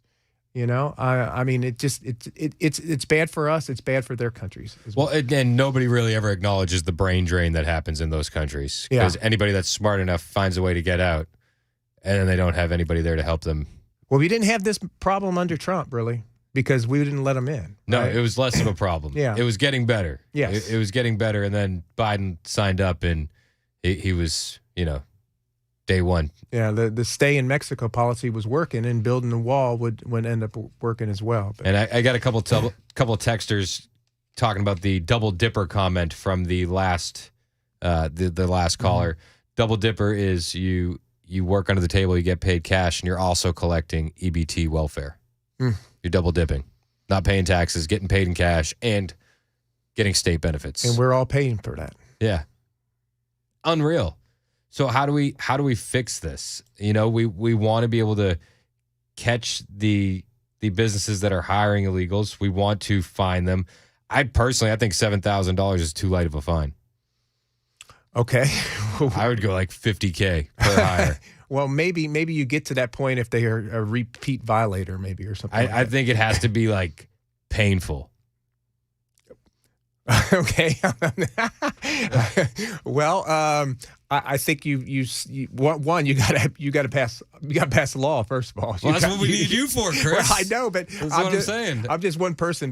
Believe me, I want to pass legislation that is going to curb this issue of illegal immigration. And I think we start at the schools. I really do. I think we have to fix that issue first because there's a federal law there in place. And then we come up with great ideas like yourself, Those are the only kind I have, I like to think. So, no, I like your idea. No free school for illegal alien children. No free health care. We need to get those on the books and make moves that way. My friend joining me is Chris Spencer. He's running for state senate in Trousdale, Sumner counties. How can people get a hold of you? Where can they find you, your platform, your ideas? Well, it's all at chrisspencerforsenate.com. And then I also have a big kickoff event on March 28th at the Epic in Gallatin. And our special guest will be John Rich. That'll be fun. That'll be great. Yeah, hopefully. Looking forward to it. Yes, It'll be fun. It would be the best wanna... kickoff party, maybe, of the year. Maybe. We'll see. I'm It's going to excited. be. I'm excited. All right, cool. Chris Spencer. Find him online, chrisspencerforstatesenate.com. Chris Spencer for Senate for Chris Spencer for state, or wait, God, wait, I messed it up. You messed me up. Chris Spencer for Senate.com. Chris Spencer for Senate.com. Find out more about my friend Chris Spencer. Chris Spencer for Senate.com. It's Super Talk 99.7 WTN.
Still got that vehicle stalled, blocking the off-ramp left lane, I-40 eastbound to westbound 24 downtown. You got pothole repairs all over Middle Tennessee, but the one that's causing the biggest delay, that's going to be in Robertson County, about a 5-mile stretch, both north and southbound 65, down to one lane each between exits 112 and exit 117. Bill Lee, among the nation's governors now, expressing support for Texas and the southern border security dispute with the Biden administration. And today's GDP report shows the nation's economy grew more than expected last year, but it comes with some worrisome signs, and we'll tell you what they are at 11 on Super Talk 99.7 WTN. Thank you, Ken Weaver. It is Super Talk 99.7 WTN. My name is Chris Hand.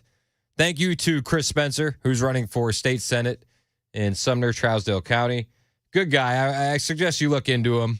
Learn more if you're in those counties. He's got a lot of people in his corner. He's got the Sumner County Republicans. They like Chris Spencer. I like those guys. So if you don't know about Chris, you're in those counties, seriously, I suggest you look into him. Well, I think one of the things I really like about Chris, and me and Mac have said this off the air, he's just a real person. Like he doesn't give me a lot of that political speech. You know what I mean? No, he's genuine. He's really nice. Like, if he doesn't have a question that he can't answer, he doesn't just dance around it with politicians speak. No. You know what I mean? Like, I think that's refreshing. Yeah, he's straight up. Plus, the conversation that we had off the air was fun, too. And he told me, come next week, gloves off. We brought up what you see in Arizona and how, stuff can get a little bit shady. And he's like, yeah, don't think it doesn't happen here. Next week. Woo. He'll be in next Thursday. Let's go. He said gloves off. So I'm looking forward to that. I hope you look into Chris Spencer. On the way, we're going to talk about Nikki Haley losing donors, Joe Biden gaining endorsements, and why those endorsements are empty. It's 11 o'clock on Super Talk 99.7 WTN.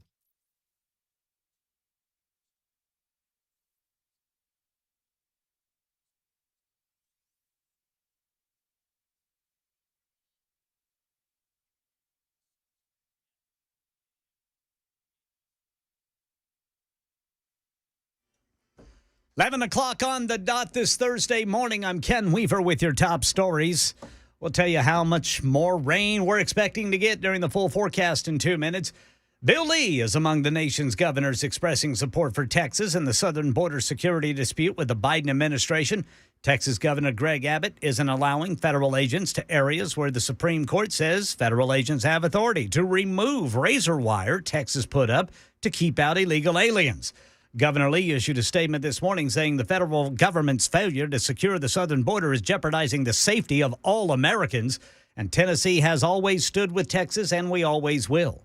Today's GDP report shows the nation's economy grew more than expected in the final quarter last year, but it comes with some worrisome signs. Here's Whit Johnson. According to the Commerce Department, the U.S. economy grew at an annualized rate of 3.3% in the fourth quarter, much higher than the expected increase of 2%. So what's driving this growth? Strong consumer spending is a top reason. Americans opened their wallets this holiday season. Retail sales were up 5.6% in December compared to a year ago. The troublesome part of all this is record high credit card debt in the U.S. It topped $1 trillion last year, and it could prove unsustainable, especially if the job market weakens. On that note, Sherry Preston has the latest jobless numbers. eBay cutting 1,000 jobs. Google letting go hundreds who work in its voice assistance teams. TikTok, Amazon Prime Studios, Sports Illustrated, and the LA Times.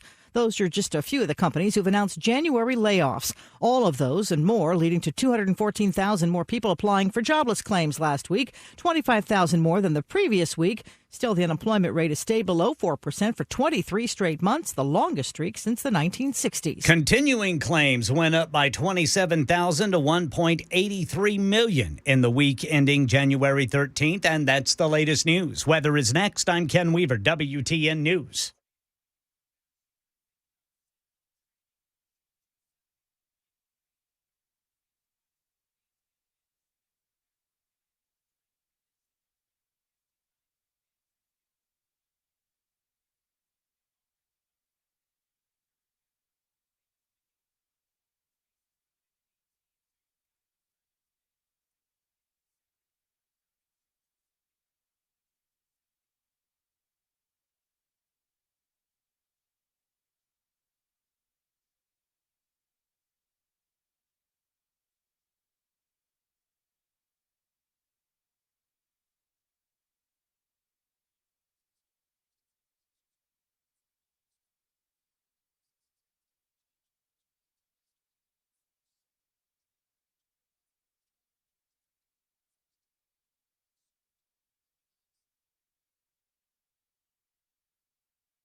Super Talk 99.7 WTN. My name is Chris Hand.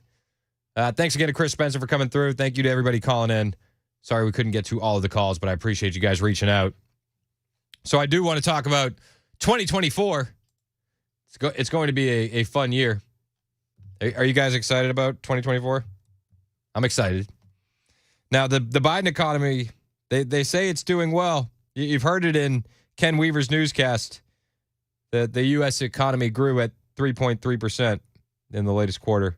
They say it's good. They say these things are great. But what they don't talk about is the fact that Americans are putting all this growth on credit. That they're spending increasingly with credit cards and other forms of borrowing. Payday loans, buy now, pay later. And they say in this New York Times article that this is going to be unsustainable if the job market weakens. And I do think that this is unsustainable. And you look at even mainstream news reports, CBS in New Hampshire, they were talking about, well, the economy's doing better, but people don't seem to recognize it. And it's because people are judging the economy based on the grocery store. That's what your average American is judging the economy on. And that doesn't look good. Yeah, so people are really bummed out about the economy here in New Hampshire, even if the overall big picture numbers are going in the right direction. And even if people's own personal experiences in general are going okay, there's a lot of gloom. And one of the reasons is food prices, for example, generally going up. And we talked to a bunch of people outside of a grocery store in Derry, New Hampshire. We couldn't find anybody feeling good about the economy. And that's just human nature. Psychologically, you go into a store, if you're paying more for items that you get every week, that really sticks with you. It really annoys you. It gets you down. People were upset about it. And so are they making it? Yeah, they're making it. But are they bothered by the fact that frozen OJ has gone up double digits and that steak on Friday is up double digits? Absolutely. And that's really driving people's perspective on things. Yeah, of course it's going to drive your perspective on things. You're paying more. Your pay didn't go up, but you're paying more for things. So they can tell us that the economy is doing great.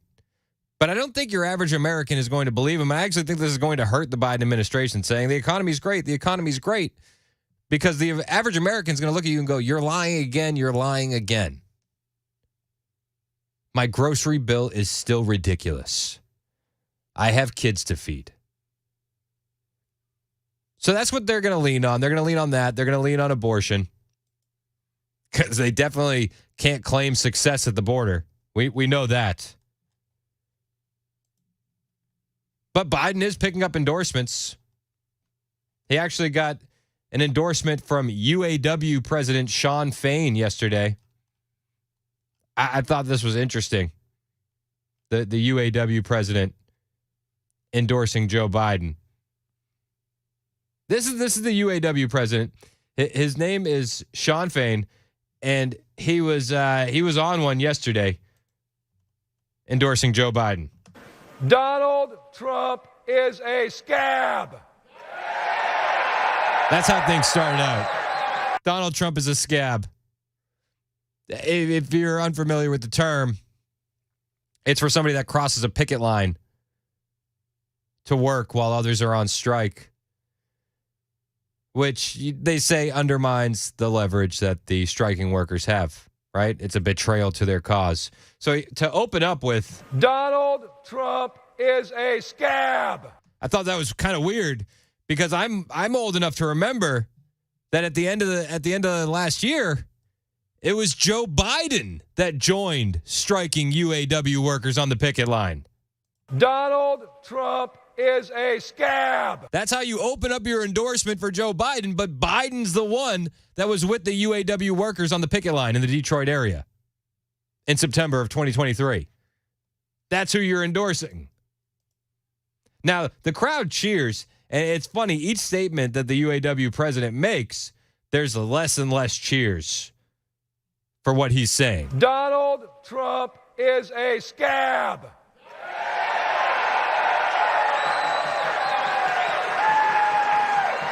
Everybody's happy. Yep, we got him. Donald Trump is a billionaire, and that's who he represents. A little less applause. Like, I don't know. Is that really Trump? If Donald Trump ever worked in an auto plant, he wouldn't be a UAW member. He'd be a company man trying to squeeze the American worker. Way less applause for that line. And I find it ironic coming from a company man who is the president of the UAW, who squeezes workers of the UAW. Isn't that interesting? But this is Sean Fain. This is the endorsement for Joe Biden from UAW. Donald Trump stands against everything we stand for as a union, as a society. Oh. When you go back to our core issues, wages, retirement, health care, and our time, that's what this election's about. I agree that that's what this election is about, but I don't know why you would say Donald Trump is against it. Wages. They were better under Trump. Also, even though the UAW workers got their raise under Biden, with inflation, I'm not sure that keeps up. Retirement. Are you, if you're retired and you're on a fixed income, are you better under Joe Biden or are you better under Trump? Has your life gotten better these last 3 years under Joe Biden on a fixed income? Health care. What about your health care costs? Have they gone up? And our time, that's what this election's about. It blows my mind that that's how he sells Joe Biden. That's your pitch? That's your endorsement. Okay. It's a mighty, mighty fine endorsement. Mighty fine. Joe Biden was there as well. And he was trying to give a few words and he was interrupted by hecklers. It should be built. Okay, so they start chanting UAW. This is the new Biden game plan. We're all going to start chanting as soon as he's interrupted by hecklers. This is the new theme. At his campaign event in Virginia, they started chanting 4 more years. At the UAW endorsement announcement, they started chanting UAW. So funny. But it blows my mind. Like, how can UAW endorse Joe Biden? If I recall correctly, it was under Trump in 2017 that Ford, who employs UAW union workers, had to scrap plans for a $1.6 billion plant in Mexico because Trump criticized it. Trump saved those jobs. Ford, this is from Reuters. Ford Motor Company said Tuesday will cancel a planned $1.6 billion factory in Mexico and invest $700 million at a Michigan factory after President-elect Donald Trump had harshly criticized the Mexico investment plant. So Ford directly invested more in Michigan and scrapped a $1.6 billion plan for Mexico because of Trump. And the UAW president says this. Donald Trump is a scab. Yeah. Make it make sense, please. How could these workers support Joe Biden over Donald Trump? Oh, well, you know what? Fun fact. They don't. And UAW President Sean Fain actually admitted that on an interview with Neil Cavuto the other day. Yes. Many of your own members now, Sean, are very big Trump supporters. I don't know the breakdown, that part better than I, but that a good many of them are at Trump rallies and are MAGA enthusiasts. How do you feel about that? Look, it's what makes this country, a beacon for other countries. It's democracy in action. Look, let me be clear about this. A great majority of our members will not vote for President Biden. A great majority of our members will not vote for President Biden.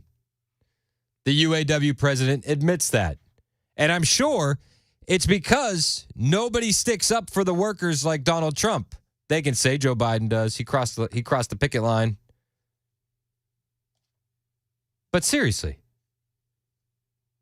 Ford Motor Company in 2017 scrapped plans for a Mexico factory because then President-elect Donald Trump criticized that plan. But Trump, he's the billionaire class. He's not looking out for the little guy, right? That's what Sean Fain says while he's giving a pro-Biden speech. But when he's on the interview with Neil Cavuto, he says many of my members will be voting for Trump, a majority. Let me be clear about this. A great majority of our members will not vote for President Biden. Yes, some will. But that's the reality of this. The majority of our members are going to vote their paychecks. They're going to vote for an economy that works for them, and they're going to vote for a president. When you look at these two presidents, the choice is very clear about which one stands up with the working class and stands up for labor, and which one stands for the billionaire class, and that's his base. Interesting. Now, he kind of mushed together two statements there. But you can take the whole statement and apply it to Trump. The billionaire class. Well, that's Biden's base. The working class, the Rust Belt, the Bible Belt, hardworking American citizens, that's Trump's base. That's that MAGA energy. And make no mistake about it, Trump is the nominee. Sally texted in and said, Joe did not cross the picket line. He joined the picket line. All right. Sorry. My bad.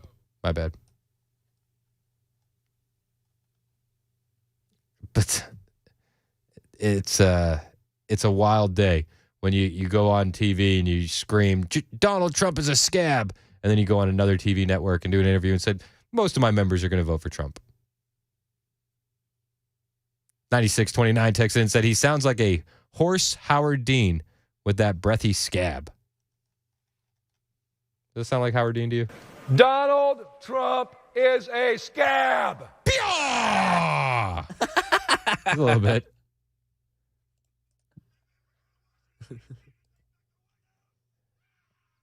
It was pretty close. Yeah. Donald Trump is going to be the nominee, and I'm excited about it. Nikki Haley suffered her biggest loss to date yesterday. Did you hear her catch this L? Caught another L. She's catching L's all over the place. She's celebrating it as a win. So they're saying she raised $1 million since her loss in New Hampshire, right? The one that she celebrated as a victory. But big time donors are backing out, including Reid Hoffman, the founder of LinkedIn, huge Democrat, visited Epstein Island. Reid Hoffman. So she's lost the Epstein client crowd. All right, welcome back. Former President Donald Trump, you might have heard of him, securing victory in the New Hampshire primary last night over Nikki Haley. And now Nikki Haley is reportedly losing the financial support of billionaire LinkedIn co-founder Reid Hoffman, following her second-place finish of the Granite State. So what does this mean for the Haley campaign? Joining us now is CBC.com political finance reporter Brian Schwartz. Is Haley going to lose other big backers? Well, it could be the beginning of some people starting to shift out of the supporting Nikki Haley. But, Lito, let's be clear. She's got about 17 events coming up. One of them is heavily supported by Wall Street in the next coming days. And it's 17 from now until South Carolina. So she's going to be raising a lot of money. But, look, there's clearly, from the reporting I'm doing, some concern by many of her most loyal and wealthy backers about exactly what is the path for her after New Hampshire, after that loss in New Hampshire. Yeah, big loss in New Hampshire, losing big donors. They say clearly she's going to raise a lot of money, and she has raised some money. But if she goes into South Carolina and loses, that's not a good look, right? That's embarrassing. Charlie Hurt was on The Five last night. Charlie Hurt's a smart guy. He was giving his analysis on the 2024 primary season and election season so far. And he brought up the point. Dems say they want to face Trump, but they vote for Nikki Haley. I also think it's very interesting to hear Democrats are always saying, oh, no, we want to face Donald Trump because he'll be so easy to beat. Yeah. But every opportunity they get, they go out and vote for Nikki Haley. So I don't really understand what the strategy there is. But, stepping back, big picture here, Nikki Haley is, if you want to know what money does in politics, money allows her to stay in the race. Money allows her to stay in the race. But she is losing money fast. More on that when we get back. It's 11:21 on Super Talk 99.7 WTN.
Pothole repairs, one lane open for each 65 northbound and southbound in Robertson County. It's a 26-minute delay right now there between exits 112 and 117.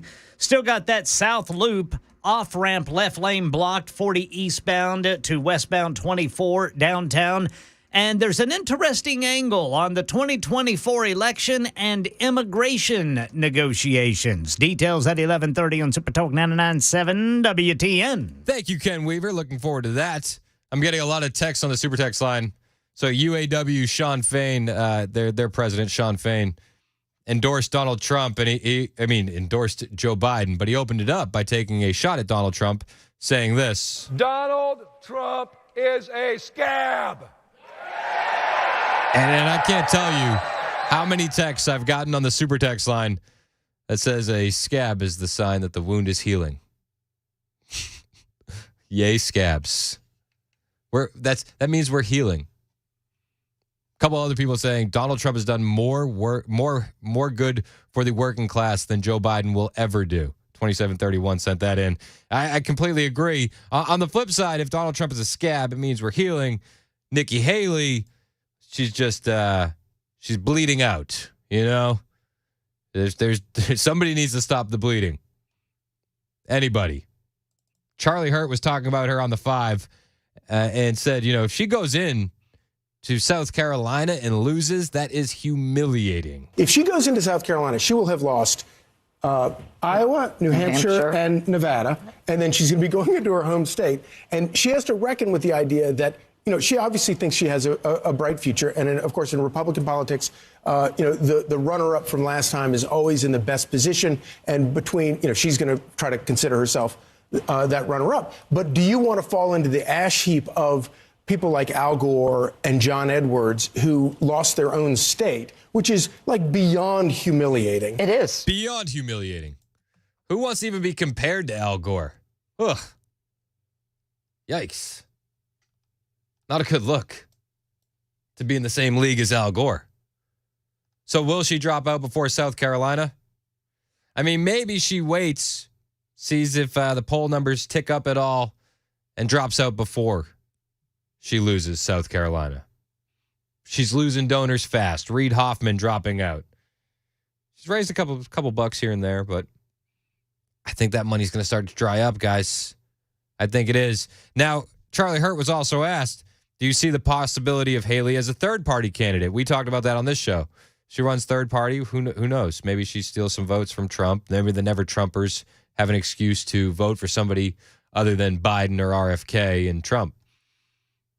Charlie Hurt doesn't see her as a third-party candidate, but he makes an interesting point, and he says, Trump was really the first ever third-party candidate. But Donald Trump is sort of like our first third-party candidate, our first independent to ever run, and he pisses everybody off, Republicans and Democrats, which, by the way, I think is a very good thing. Can you fact-check that for me, Mac? Does Donald Trump, in fact, piss off everyone?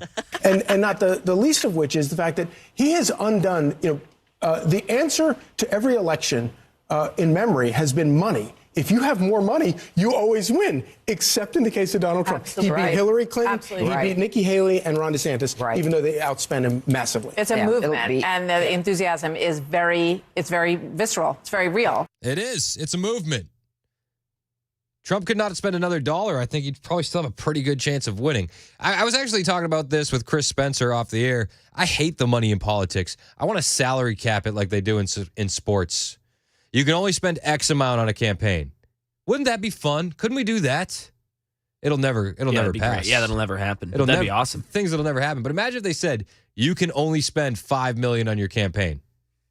Oh, jeez. And then if you spend over, there's like a luxury tax that you have to donate to veterans causes. Wouldn't that be awesome? Yeah, I think you're just going to end up with what baseball does, though, and then just go over the luxury tax. I mean, these people have endless amounts of money. I really don't like these people. I know. I don't like any of them.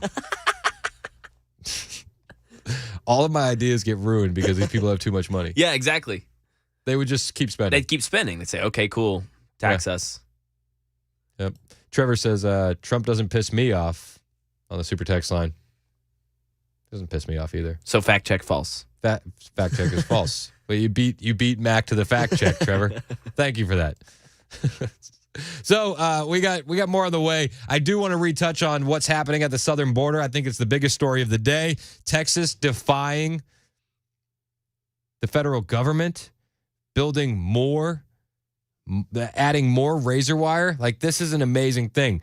Governors from across the country stepping up to the plate. Even our own Bill Lee making a statement in support of Texas. Good on him. But statements are one thing.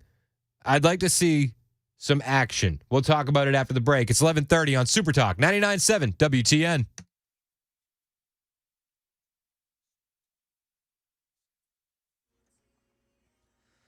I'm Ken Weaver with your top stories. Full forecast in 2 minutes. And yes, add Tennessee to the list of states pledging support for Texas, now blocking federal agents from taking down razor wire put up to keep out illegal aliens from getting into the country at the southern border. Karen Travers reports how election 2024 might impact negotiations on the border between the Biden administration and congressional Republicans. There are some reports, though, that now Republicans are saying that maybe they would walk away from these conversations right now because, of course, this is such a big political issue, and it is one that Donald Trump, as the likely Republican nominee, would like to be campaigning on over the next year. And if there is a big bipartisan border agreement, that, of course, is something that the president would claim as a win, and that neutralizes an argument then for the Republican nominee. Well, the former president has said day one he'll close the border. Some Robitussin honey cough syrups sold nationwide are being recalled because of microbial contamination. The consumer health care company Haleon voluntarily recalling 8 lots of Robitussin honey CF Max for day and Robitussin honey CF Max for nighttime with expiration dates through 2025 and 2026. That's the latest news. Weather is next. I'm Ken Weaver, WTN News.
Hey, you would plan for the rain. You're going to grab an umbrella. You're going to grab your raincoat. But are you planning for your financial future with that same kind of dedication? I'll be honest with you, I wasn't. And I got 4 kids to look out for. Me and my wife are planning for retirement, maybe weddings down the road, college if the kids want them. And we didn't have a plan. But we do now because we linked up with Paul Winkler and his team at Paul Winkler, Inc. Full disclosure, Paul and his team hold themselves to a higher level of fiduciary standard than is required, and I am paid every time this commercial airs. That's the truth. But that's not why I decided to become a client of Paul's. I decided to become a client of Paul's because I was honest with myself, and I knew I didn't have a plan, and I didn't know where to start. But Paul has set me straight, and he's explained things to me in a way that I, a guy who is financially illiterate, can understand. He provides education. That's what I love the most. Investment education that is evidence-based and backed by Nobel Prize-winning research. Plus, when they tell me decisions to make for my financial future, I know it's for my future, not theirs, because nothing Paul's team does is done on commission. I'll repeat it again. Nothing they do is done on commission. You can be sure that they're looking out for you and not themselves. Plus, every single office of Paul's is run by a degreed planner with over 20 years of experience. You can feel the difference between Paul's team and the rest because that experience equals confidence. Do what I did. Talk to one of his team members. Set up a complimentary 15-minute phone call right now on his website, paulwinkler.com. That's paulwinkler.com or call 615-851-1950. Super Talk 99.7 WTN. My name is Chris Hand. Hope you're having a fantastic day. I wanted to talk a little bit more about the border. You know, I just had a mean tweet sent to me by this 24-year-old kid. He commented on my tweet asking Bill Lee to step up last night and make a statement on the border. And this individual said, I said it was an overreach by the federal government. He said, it's not an overreach. It's stating that the POS governor of Texas doesn't get to have people killed for crossing an imaginary line. This is so rich coming from the pro-life crowd. I'm sorry. Who has Greg Abbott had killed? Has Governor Greg Abbott had people killed for crossing an imaginary line? No, he has not. Maybe he's referring to the 3 illegal aliens that drowned while trying to cross the imaginary line. But this young man on Twitter goes by the name Ryan, but his Twitter handle is James R. Bledsoe. He says that this is so rich. He's having people killed for crossing an imaginary line. I just, he neglects the fact that hundreds of thousands of people have died from fentanyl overdoses from the drugs that are pouring across the border. He ignores the fact that illegal aliens are actually killing American citizens, be it by murder or like we heard last week, one of our listeners, Cedric, he had a friend, poor guy, lost a 2-year-old because an illegal alien was drunk driving and crashed into his car. You ignore those sad stories, but you just don't do any investigating. You spout talking points. This same guy in his profile says he supports Gloria Johnson. Vote Glojo 2024. He's a Bernie Sanders bro. It's a Bernie bro. And Gloria Johnson, the Tennessee rep that doesn't want the death penalty for child rapists because it would hurt the victims somehow. Interesting. The same guy just mean tweets at Marsha Blackburn, and he mean tweets at Tim Burchett. He's just a troll. But it frustrates me that there are people out there that just echo these talking points about the border and have no idea what they're talking about. I told him he's welcome to call into the show. How much money do you want to bet that he'll never call into the show? He will never call in. He'll just echo talking points. But the federal government wants the border, the razor wire at the border in Eagle Pass, Texas, removed. They want Texas to hand over control. That's what they want. And they want this because the razor wire is working. Jorge Ventura with News Nation, he posted a video, and it shows that many illegal aliens have been spotted on the other side of the razor wire, some of whom have been waiting there for days in hopes of entering the United States. Isn't it amazing that when you don't have the federal government there lifting up the razor wire with a forklift, people can't get in? That's amazing. And this is why the federal government wants it gone, because it's working. Not like how Joe Biden says it's working. Not that way. It's actually working. We did. And when these people get through now, if they get through, under the authority of Greg Abbott, Texas troopers are arresting illegal aliens for criminal trespass. They're arresting them, and they're sending them to court. Good. Maybe the message will get back to the other illegal border crossers that Eagle Pass is not the spot anymore. Maybe the people of Eagle Pass will be able to sleep easy tonight knowing that Texas is actually doing something. Jim in Clarksville, you're next on Super Talk. You want to talk about the border. What's up, Jim? Hey, buddy. You doing okay? Yeah, man, I'm great. How are you?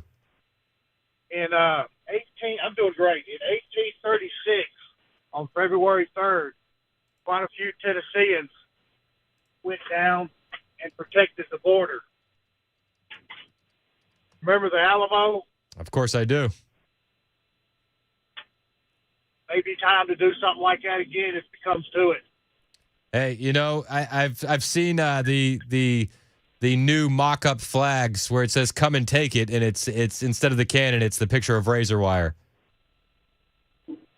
And, wow! And I'm here for it, Jim. I appreciate the call, man. Thank you so much. You know, I do think that we need a show of force, but I don't want it to be individuals. We're seeing organic, peaceful protests pop up. Like there's going to be a trucker convoy from the 29th of January to February 3rd. They're going to go to Eagle Pass. They're going to go to Yuma, Arizona, and they're going to go to San Ysidro, California. Trucker convoys. You know I like a good trucker convoy. So I like seeing Americans stand up and peacefully protest that way. But I think we need a show of force from our governors in these states that support Texas. We're seeing all these statements pop up. But I also think we need an overwhelming amount of National Guardsmen to go down there and say enough. And not just say enough, but help them build more fencing, add more razor wire, and really crank it up. Because the Biden administration is in a lose-lose scenario on this one. And we need to ratchet up that pressure. Because honestly, if the Biden administration does nothing, they're going to look weak. Right? If they bend the knee, they look weak. But on the flip side, if Biden interferes, then he is actively promoting an unsecure border. Like, seriously, if he is to send troops down there, they're going to have to fight to physically remove that wire. And if they do that, they lose all credibility. I'm here for it. I want to see what happens. Now, I also want to point out, we have a lot of governors standing up, but there are a lot of so-called Republican governors that won't do the right thing. Like, I don't expect Ohio Governor Mike DeWine to jump into this. Speaking of Ohio Governor Mike DeWine, you know, he vetoed the bill that would prohibit child sex changes. Do you remember that?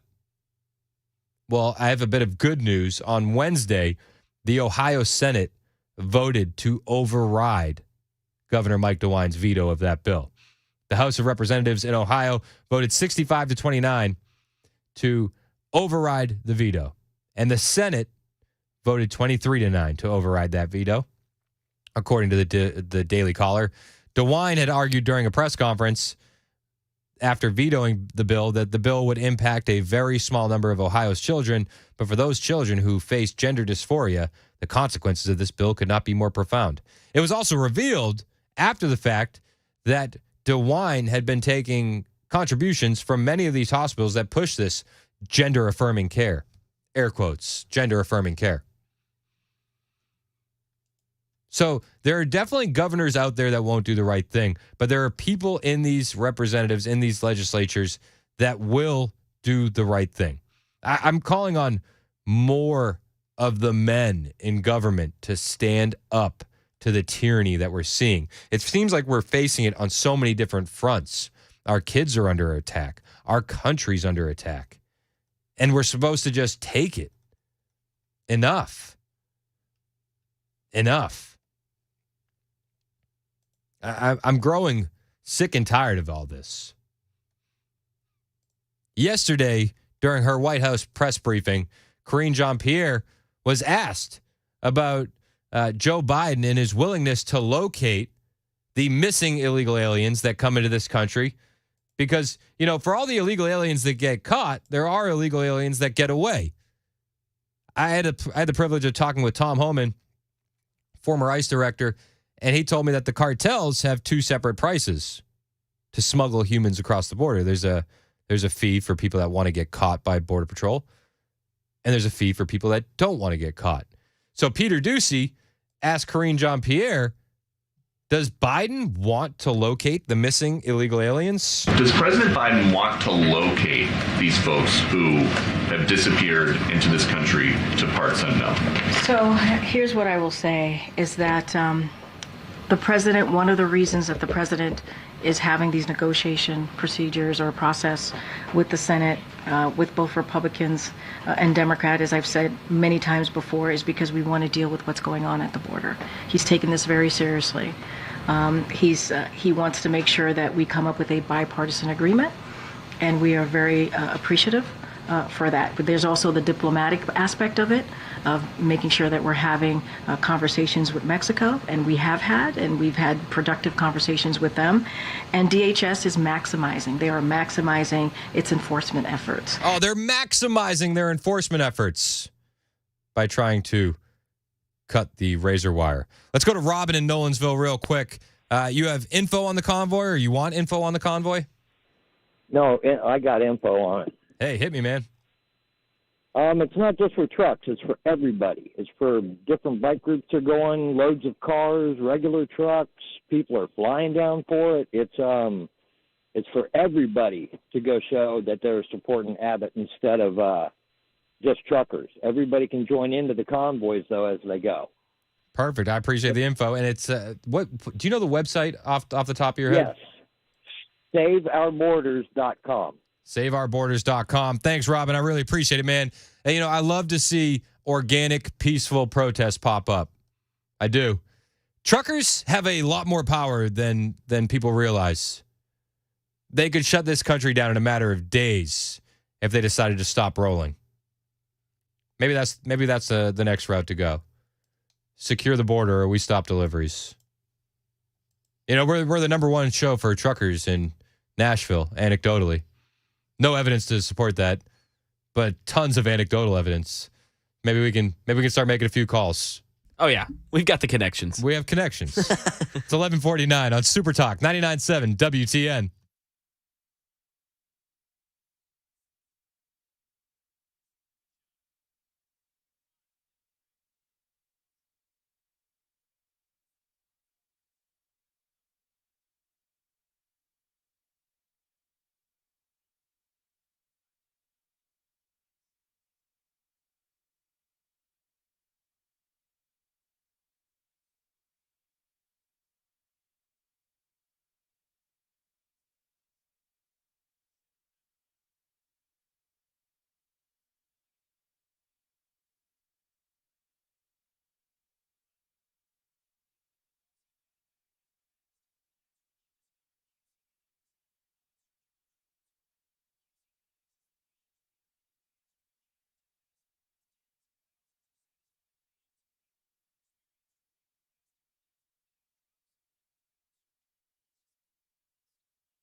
Super Talk 99.7 WTN.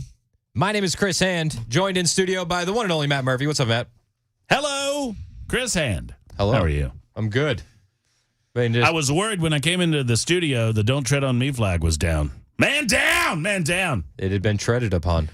I'm gonna get a stand for it so that all the Super Talk TVers can see it. It's a nice flag. It's a great flag. Yeah. And I love that you bought it for the studio. I want to get a new one, a come and take it flag, but we need it with, instead of cannon, we need the razor wire. I like that too. I like where this is going. I like where all of this is going. I think a lot of liberals are about to get an education as to how this country was formed and who made who. Because it doesn't seem to me that the political left understands who made who. Well, and it's lose-lose for Biden. Oh, absolutely. Like, you either bend the knee and you're weak, or you go aggressive and the mask's off and you show yourself for the dictator that you are. Right. You run around the country screaming about how Donald Trump wants to be authoritarian dictator, and then you're the one that acts like, I mean, it really is. I mean, it's always been projection. They always scream about that which they want to or are, want to be or are. And that's what he's doing. It's amazing. And I've read a story that there's migrants that have been outside the border wire on the other side of it for days. Oh, they're waiting. Isn't it amazing that it works? Yeah, it works. If you don't have walls work. If you don't have a federal employee lifting it up with a forklift, it actually keeps people out. Yeah, I just did a treatment of it last night. I was like, I just want to make sure that I fully understand this, and I'll do it right at the beginning of the show today, too. I just want to make sure I fully understand what's going on here. I don't think it's that hard to understand. Even liberals ought to be able to understand this, that the Biden administration will not follow the law. Texas says, hey, man, we got you. You say that you really want to do this, so we'll help you out. We'll take care of it. They do something that's effective, something that the Biden administration claims they can't do with 20 times the amount of money to do it. And they scream, well, we need more money, which everyone knows is a lie. They're getting called out on their lie. And I think we need to coalesce behind Greg Abbott. And I'm glad that you were talking about Governor Bill Lee's response. Yes. Well, I'm glad he finally made a response. I wish he was more in the lead on this as opposed to waiting till the next day. I got a call out. I got a call out. I got a response. And they said they're checking the schedule. So, all right. Let's see what happens. Let's see what happens. Yeah. Because right now, we only have 2% of National Guard down in Texas. And it's like 4.5 hours away from where the issue is. Let's get them all down there. That's what I'm saying. How many do we need here? And how many can we send? Let's do it. Matt Murphy's in next. It's Super Talk 99.7 WTN.